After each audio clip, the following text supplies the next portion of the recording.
Hey everybody, welcome to the Jimmy Dore Show. Trump gave a speech about Afghanistan. We're ramping up. It sounded like every speech every president ever gave about Afghanistan. Hey, we're good. But it turns out we only need about 4,000 or 5,000 more troops. We're going to fix everything. So this is great. Remember what Donald Trump used to say? This is what got him elected. Stuff like this. He said, "When will we stop wasting our money on rebuilding Afghanistan? We must rebuild our country first." That's from October 2011. Let's get out of Afghanistan. Our troops are being killed by the Afghanis we train, and we waste billions there. Nonsense. Rebuild the USA. Bam. That's from 2013. Why are we continuing to train these Afghanis who then shoot our soldiers in the back? Afghanistan is a complete waste.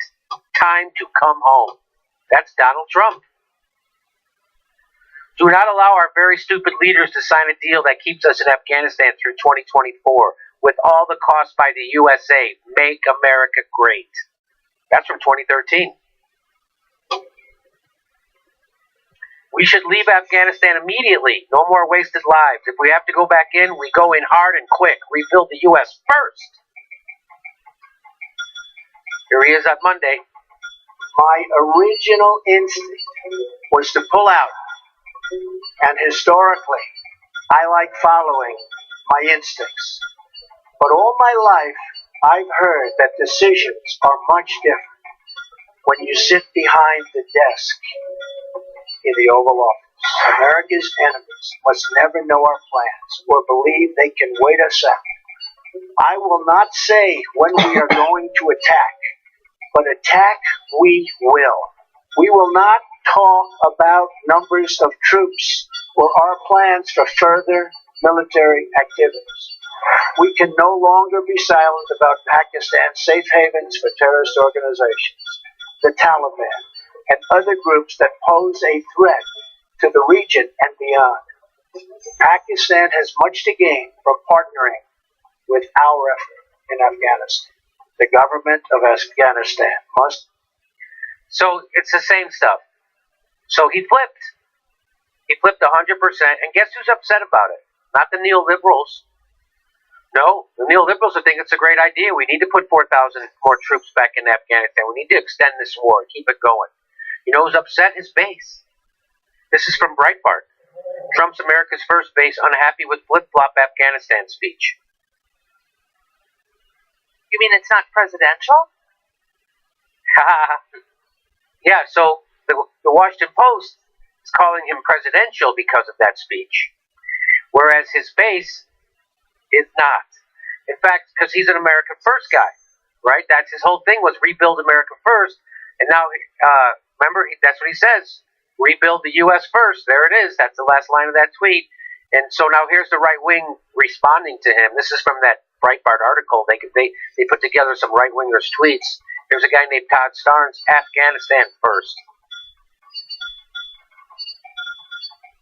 And then he says, this is a fine speech, but President Trump campaigned on getting us out of Afghanistan. Yes, he did. Oh, look who this is, Ann Coulter. It doesn't matter who you vote for, the military-industrial complex wins. I wonder who I heard say that before. I remember someone before the election trying to tell people why he was voting for Jill Stein by saying there's no way to vote against the military-industrial complex. There's no way to vote against more war if you vote for the two major parties. And guess who? Ann Coulter agrees with me. It doesn't matter who you vote for, the military-industrial complex always wins. Only difference, GOP presidents pronounce Pakistan correctly.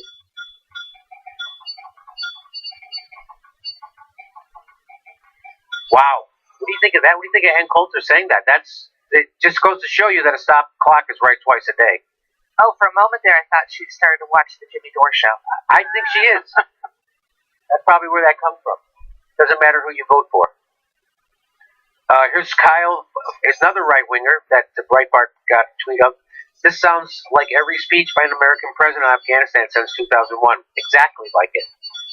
Well, it's less subtle. I mean, there's that much. But he's more blunt. But tactically, he's saying... Oh, tactically it's the same, yeah. Oh, yeah. It's exactly the same. He just has no subtlety. Right. That's why everyone's like, this is unprecedented. No, we just have someone that can't be subtle anymore. He doesn't know how. There's someone named Jesse Kelly. I am not a neocon. I am not an isolationist. It's time to leave Afghanistan. Completely disappointed Trump is not pulling us out. I am too. I'm just as disappointed as Trump's base. Isn't it awesome? Say what you want about Trump's base. They want us to get the F out of the Middle East. I think that's fantastic. I mean, they're probably... Anyway. I think Trump has a lot of... There's a mixed bag of people who support Trump. So there's the people who were marching in Charlottesville, but I think there's lots of people who are just anti-interventionists, like libertarian-leaning conservatives. Well, additionally, I think that most people are looking for a flipping job. Where are the jobs programs? Right. It keeps going back to our war machine is the jobs program. Yeah, I think a lot of people were very disenfranchised with the system, so they bought. They've been screwed over by 30 years of neoliberalism. They felt like nobody had their back, so they bought the idea of a faux Republican populace, which isn't really a thing, but they bought into that. I mean, nobody else was offering them anything, so I get it. You know, everybody knew Hillary Clinton was more war. Trump was a wild card. We didn't know. He was saying, at least he was saying less war. He was saying, let's get out. So, it's just like the, yeah. So here's Justin Raimondo, Trump on Afghanistan, quote, my instinct was to withdraw, end quote. And then the war party got to him. From America first to America last. Didn't take long. It is sad. And here's Robert Costa, who I've made fun of on this show because he seems to me like he's about 24 years old, but I'm sure he's at least 30-something. He's just got a young-looking face. And he often says the wrong things on TV. And so that's what we do. We make fun of him. But he gets it right here, so I want to give him props. Robert Costa gets it right here. He says, this is a speech wrapped in layers of non-interventionist rhetoric, sprinkled with Queens and patent-type bravado, delivered gently. This is a President sans doctrine, torn between his militaristic id and his non-interventionalist instincts, tilting towards the former. So that was very insightful by Robert Costa. I agree with everything he said there. This is a president without any real doctrines, torn between his militaristic id and his non-interventionist instincts. And so they're getting to him. He's becoming an interventionist. Look at that. He's just ramping up the war in Afghanistan. Ramping up the war in Afghanistan. What the F? There is no 4,000 soldiers that's going to make a bit of goddamn difference to the outcome of what happens in Afghanistan. But come on, Jimmy. Afghanistan's government is completely stable. Of course we're going to be able to make those changes that we need to make with 4,000 troops.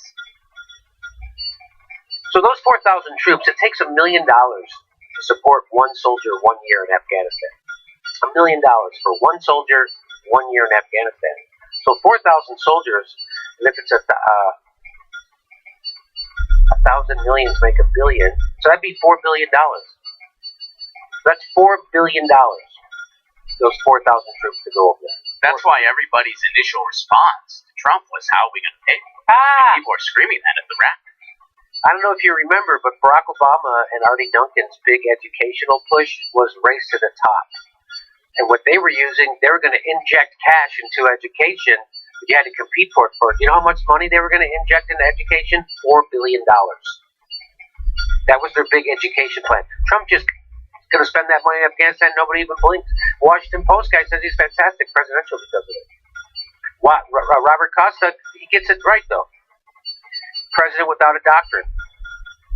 So there you go. His base is revolting against him, and for good cause.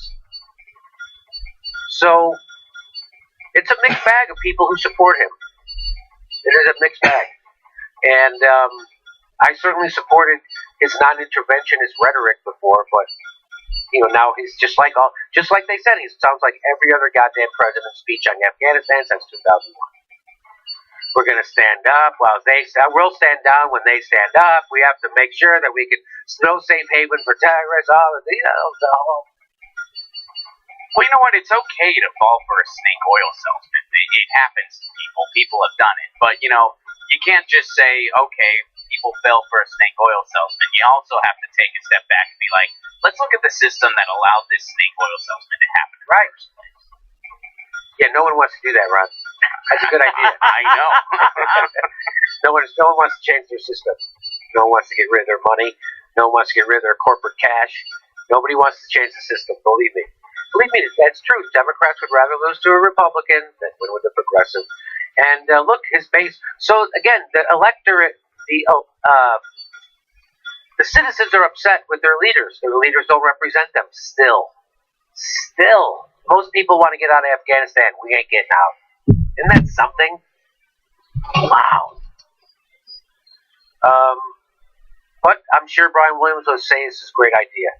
Trump is presidential. Wait till he launches another missile. Sexy.